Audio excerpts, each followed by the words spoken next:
to another video as a part of our political economy and public policy series. So we have already discussed about Telangana state budget analysis, and we have discussed about Andhra Pradesh state budget analysis. And yesterday we have gone through a scenario where one if we do reduce the gold and oil imports, how would that affect our currency as well as economy?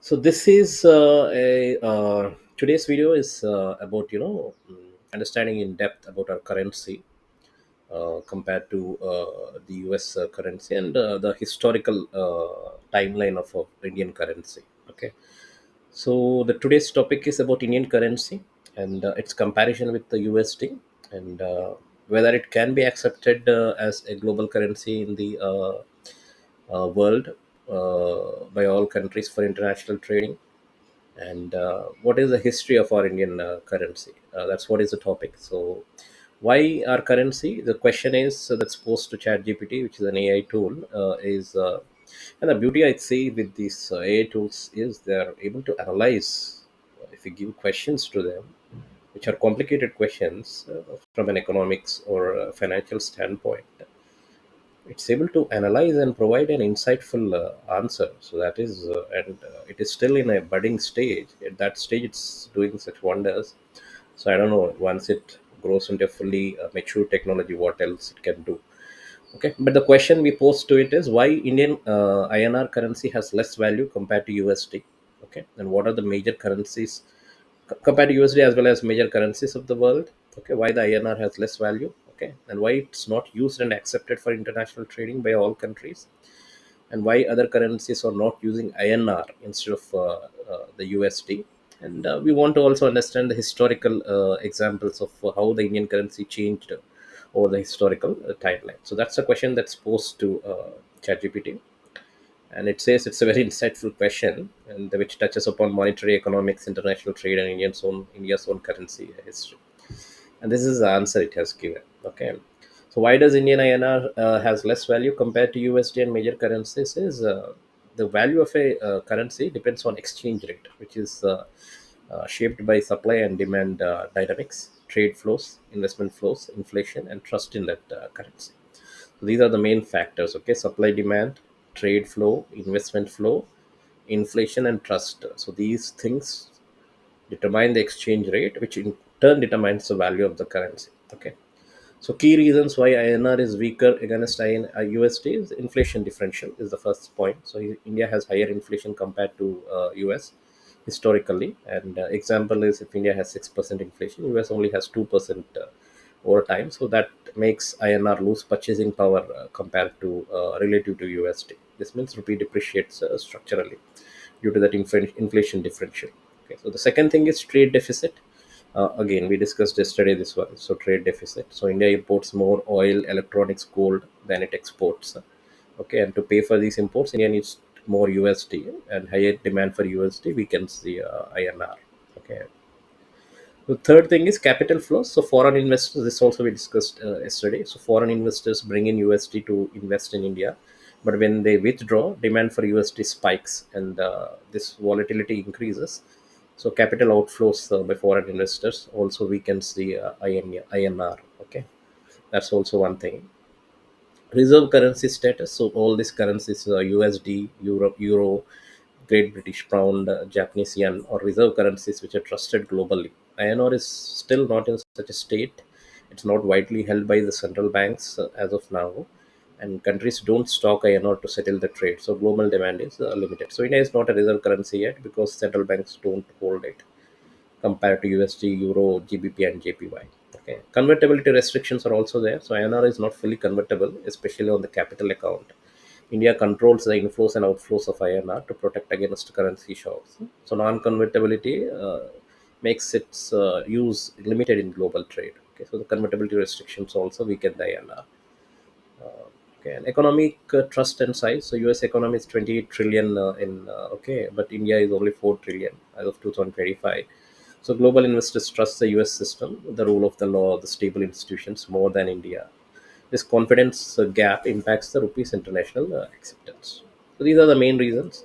Okay, inflation deficit, trade deficit, capital flows, reserve currency status, convertibility restrictions, economic trust and size. Okay. So why INR is not used for international trade like USD? Okay, for a currency to be used globally, it must meet these conditions. It should be widely accepted and trusted, which comes from political stability in the country and low inflation in the country. Large liquid financial markets should be there. Foreigners must be able to hold and trade the assets easily.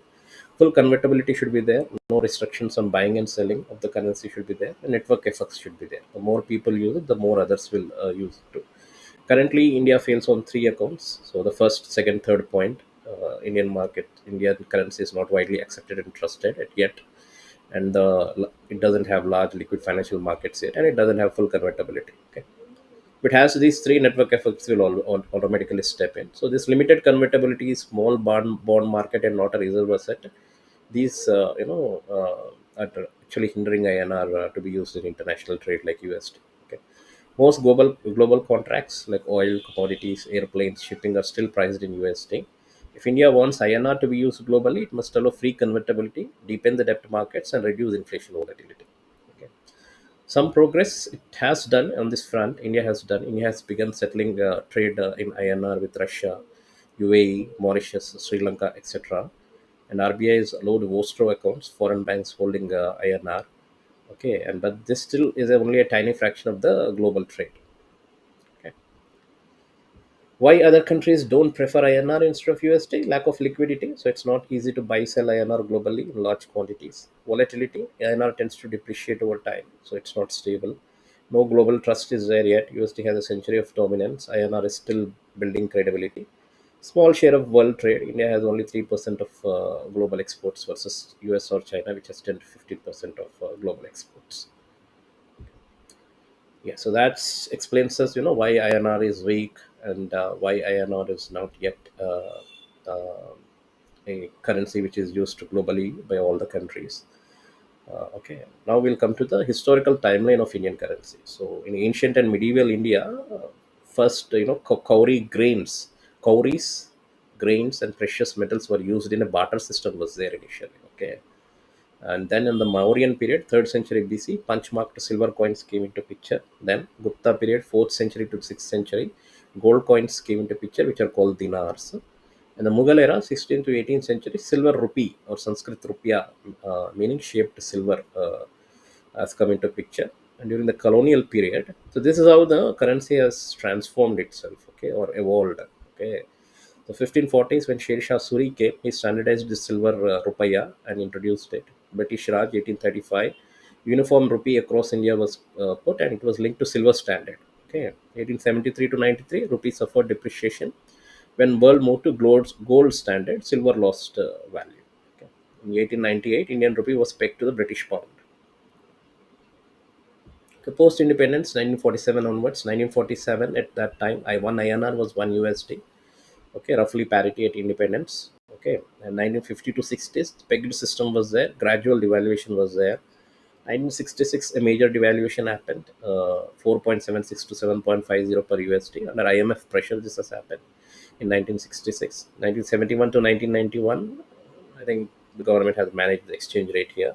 1991 crisis, India ran out of forex. Okay, the forex currency was India ran out of forex. The 1991 crisis, and they pledged gold and did economic liberalization, and rupee got devalued sharply to 17.90 per USD. 1993, the market it moved to market determined exchange rate, which is the current system, and in 2000s, INR ranged 40 to 50 per USD. 2013, tapered tantrum, INR crashed to 68 per USD. 2025, currently it's 83, 89 per USD. In 75 years, rupee went from 1.1 to USD to 83.1 against USD, mainly due to inflation, trade deficits, and structural weakness. Okay. So overall, to sum it up, the big picture is the INR is weaker because India imports more of oil, gold, and electronics, and it has to pay in USD. It has higher inflation compared to US, and the rupee is not fully globalized. It's not fully convertible. The markets are not deeper. Okay, USD is dominant because of its network, trust, liquidity, and historical momentum. For INR to be accepted widely internationally, India must allow full convertibility, expand the bond and financial markets, keep inflation stable, and grow to a 10 to 15 trillion GDP level, and then negotiate trade in IRNR with more countries, especially the oil exporters. So that's it for today, guys. So that's why INR is weak against USD, and how the INR has changed over a time, over historical time frame, and what can be done so that INR could be accepted internationally.